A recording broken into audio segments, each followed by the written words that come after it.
না আলহামদুলিল্লাহ আসলে আমরা ফার্স্ট দুইটা ম্যাচ হারছি, আজকে আমরা জয়লাভ করছি। আমি বলতে চাই it's all about team performance.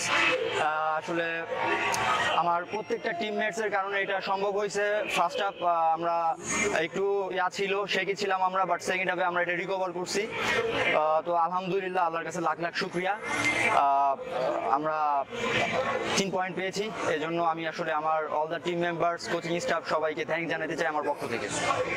আলহামদুলিল্লাহ আমি একটা স্কোর করেছি এবং আমার 3টা অ্যাসিস্ট, বাট আমি বলতে চাই all credit goes to my all the team members. আসলে এটা একা পসিবল না, আমার টিম মেম্বার্স সাথে ছিল, সবার আসলে এফোর্ট ছিল। ট্রাস্ট মি, আমরা 2টা ম্যাচ হারছি, আমাদের মানে ভিতরে অনেক পেইন ছিল, তো আমরা পেইনটা অ্যাটলিস্ট রিলিজ করতে পারছি, এজন্য আলহামদুলিল্লাহ। আর আমি বাংলাদেশের দর্শক যারা আছেন তাদের কাছে আসলে আমি at the same time sorry বলতে চাই। ইভেন তাদের কাছে আমরা গ্রেটফুল যে আমাদের খারাপ টাইমেও আমাদের পাশে ছিলেন, যার কারণে আমরা বলতে পারি লাস্ট ম্যাচটা আমরা আপনাদেরকে উৎসর্গ করতে চাই। আমাদের জন্য দোয়া করবেন, যদিও এবার আমরা কোয়ালিফাই করতে পারিনি।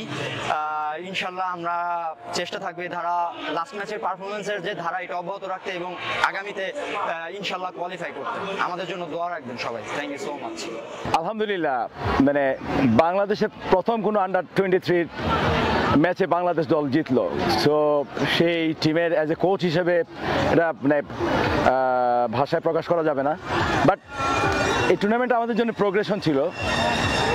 ক্রমশ দলটা নিজেদেরকে গুছিয়ে নিয়েছি আমরা, এটা স্পষ্ট যে ভিয়েতনাম স্ট্রং সাইড ছিল, দেন ইয়েমেনের সাথে আমাদের জিতাটা প্রাপ্য ছিল, বাট আমরা আনফর্চুনেটলি আমরা জিততে পারিনি। বাট আজকের ম্যাচে দেখা গিয়েছে যে পুরো ম্যাচে যেটা আমরা সাফার করেছিলাম যে সাবস্টিটিউট ইম্প্যাক্ট রাখতে পারিনি, বাট আজকে সেটা হয়েছে।